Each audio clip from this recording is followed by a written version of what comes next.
melakukan sholat, dan yang lainnya juga telah beranjak. Tapi mengapa mereka tetap duduk dan mendengarkan Muhammad? Saudaraku Abu Yasir, mereka sedang menulis wahyu yang diturunkan kepada Muhammad yang disebut Al-Quran. Ya Huyai, wahai saudaraku, mengapa mereka menulisnya kalau mereka sudah menghafalkannya di dalam dada-dada mereka, sebagaimana yang mereka katakan? Nanti aku jelaskan. Aku rasa sekarang mereka mengetahui keberadaan kita. Ayo kita pergi dari sini.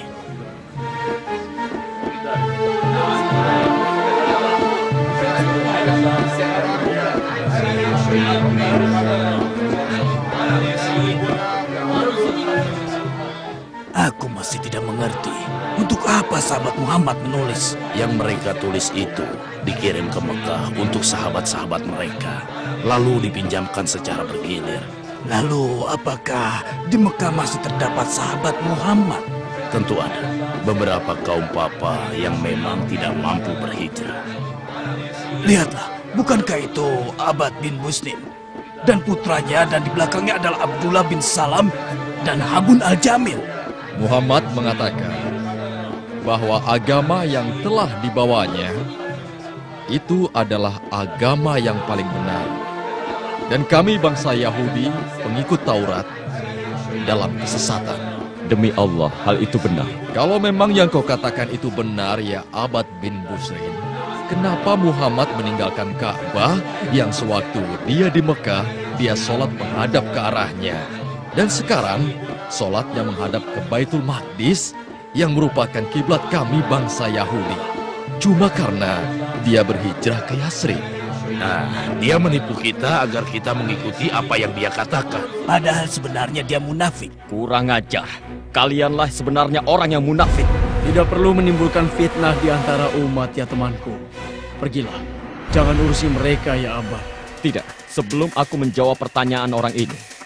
Ketika berada di Mekah, Rasulullah Shallallahu Alaihi Wasallam sudah menghadap ke arah Baitul Maqdis ketika dia sholat. Dan pada saat di sana, posisi sholatnya berada di antara Ka'bah dan Baitul Maqdis. Sedangkan di Madinah, tidak seperti itu posisinya. Oh, jadi maksudmu Muhammad sudah dari awal sholatnya menghadap Baitul Maqdis, begitu? Benar. Kalau memang dia berbeda dengan apa yang kami yakini, kenapa mengikuti kiblat kami dan menelantarkan Ka'bahnya? Bagus sekali, Habun. Ayo jawab anak pintar, ayo. Kenapa tidak kau tanyakan sendiri saja kepada Muhammad tentang hal ini?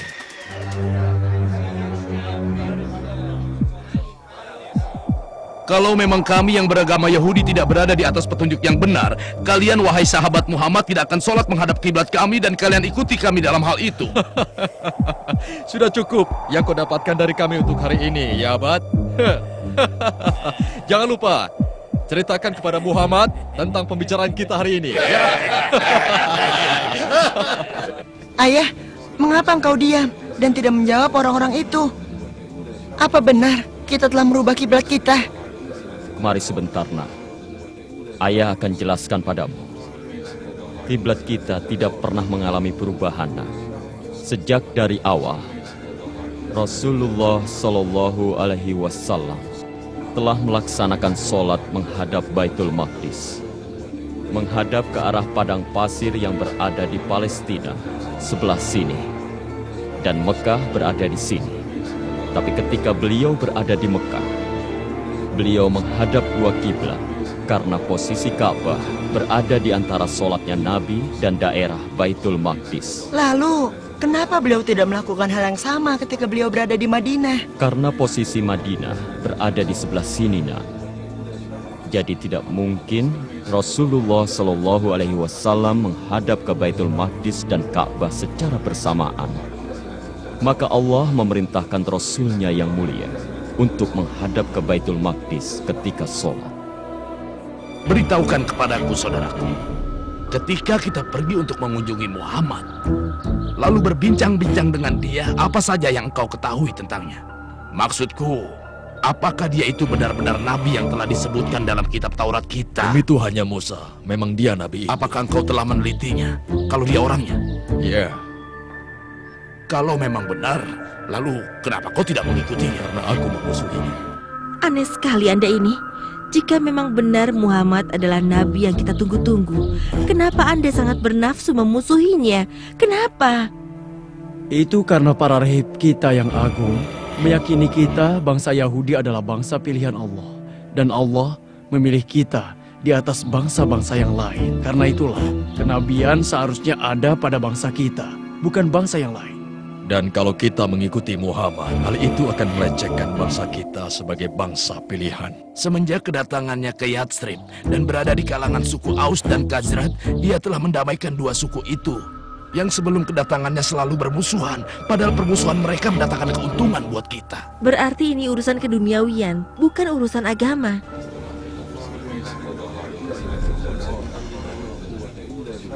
Apa yang Rasulullah Shallallahu Alaihi Wasallam katakan kepadamu? Rasulullah mengatakan bahwa beliau ingin agar Allah memindahkan kiblatnya dari kiblatnya bangsa Yahudi. Apa yang kamu katakan itu benar. Aku menyaksikan sendiri bahwa Rasulullah Shallallahu Alaihi Wasallam memandang ke langit dan memohon kepada Allah agar memindahkan kiblatnya. Kau benar. Matahari telah berada di tengah-tengah. Tidak lama lagi pasti Bilal akan memandangkan azan zuhurnya. Itulah tanda kita sholat. Kalau begitu mari kita ke masjid untuk sholat berjamaah bersama Rasulullah Shallallahu Alaihi Wasallam.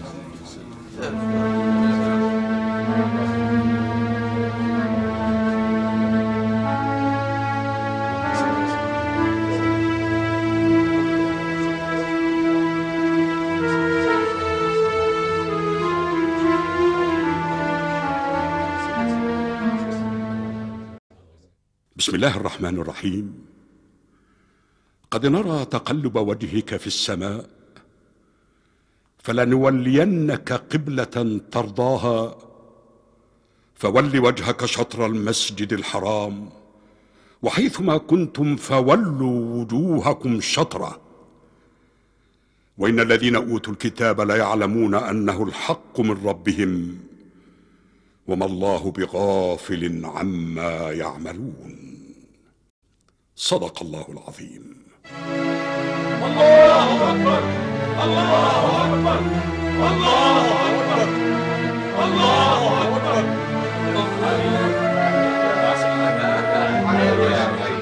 Wahai teman-teman Ansor, Allah sebagai saksi, aku telah sholat jamaah bersama Rasulullah Shallallahu Alaihi Wasallam menghadap ke arah Baitul Atiq.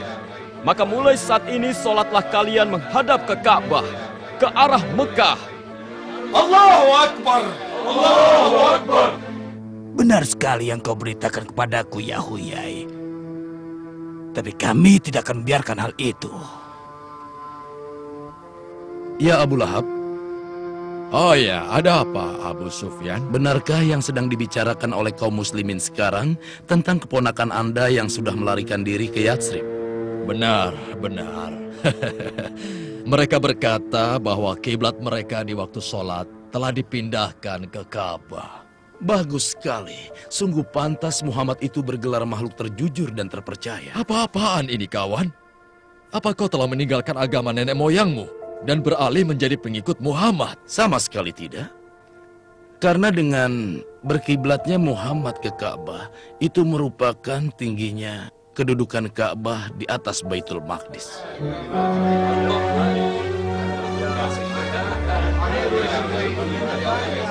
Apa jaminannya bila kita telah sholat menghadap Ka'bah? Muhammad tidak mengembalikan sholat kita menghadap Baitul Maqdis lagi. Katakanlah padaku. Sesungguhnya Allah berfirman dalam kitabnya yang mulia.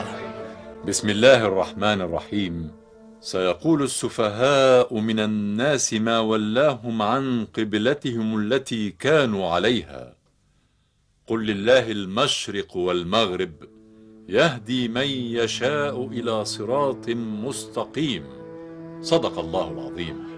Orang-orang yang kurang akalnya, siapa yang dimaksud dengan itu?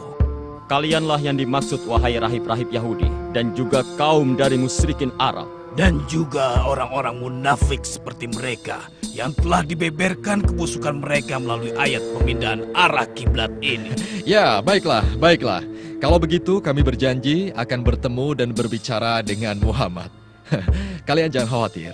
Ya Muhammad, Kami ada permintaan sedikit. Permintaan mudah. Ya, kami hanya memohon kepada Anda agar kembali menghadap ke arah Baitul Maqdis, kiblatnya bangsa Yahudi ketika Anda sholat. Dan kami dan seluruh bangsa Yahudi akan mengikuti Anda dan memeluk agama Anda. Tidak. Tidak. Jangan Anda percaya pada mereka ya Rasulullah. Saya amat mengerti mereka.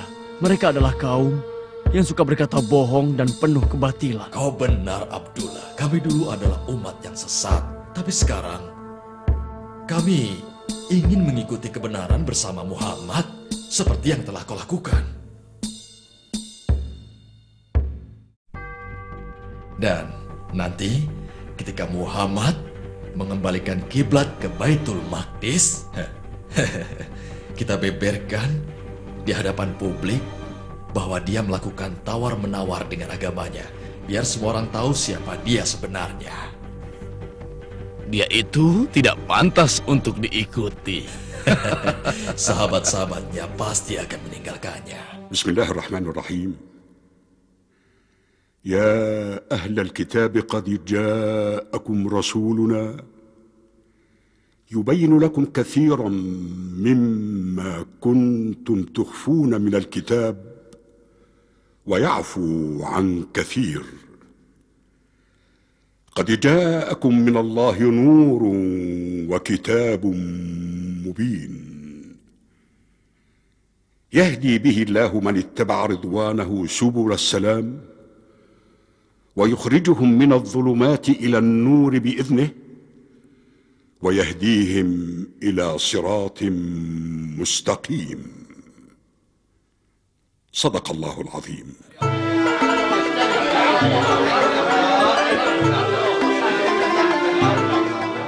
Aku sudah menyebarkan berita tawar-menawar kita dengan Muhammad kepada orang-orang di sini. Bagus, itu sangat bagus.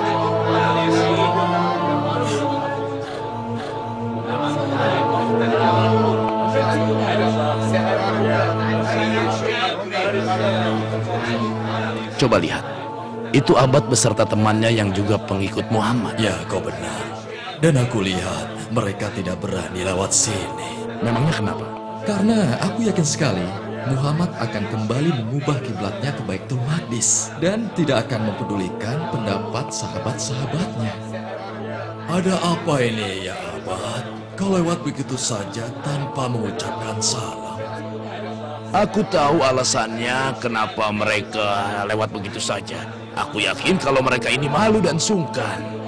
Kenapa kami mesti sungkan kepada kalian? Karena Muhammad memberitahukan sesuatu kepada kalian tentang kiblat dan mengirim kalian kemari untuk memberikan jawaban atas tawaran yang kami berikan. Benar. Dan Tuhan yang Maha Mulia telah menurunkan ayat tentang kalian. Bagus. Bagus sekali. Kawan-kawan, kemari, berkumpullah. Wahai suku Aus, wahai suku Khazraj, wahai pengikut Muhammad, kemarilah. Dengarkan apa yang sudah diucapkan Nabi kalian. Ayo, ayo Abad. Beritahukan yang sudah diucapkan Nabi kalian. Ayo cepat katakan. Kenapa kau diam saja, Abad? Ayo katakan. Anak kecil inilah yang akan membacakannya kepada kalian. Ayo, bacakan pada mereka. Allah yang Maha Mulia dan Agung berfirman. Bismillahirrahmanirrahim. ولئن أتيت الذين أوتوا الكتاب بكل آية ما تبعوا قبلتك وما أنت بتابع قبلتهم وما بعضهم بتابع قبلة بعض ولئن اتبعت أهواءهم من بعد ما جاءك من العلم إنك إذن لمن الظالمين صدق الله العظيم. Allahu Akbar. Allahu Akbar. Allah menyingkap akal bulus kalian, wahai orang-orang Yahudi, dan mengembalikannya seperti senjata makan tuan, dan mewahyukan kepada nabinya agar tetap berpegang kepada kiblatnya. Kalian adalah bangsa yang membuat malu Nabi Musa dan mendustakannya. Tetapi kami adalah orang-orang yang mempercayai Muhammad dan mengikutinya, meskipun harus menyelam bersamanya ke dalam lautan. Allahu Akbar. Allahu Akbar. Tenang.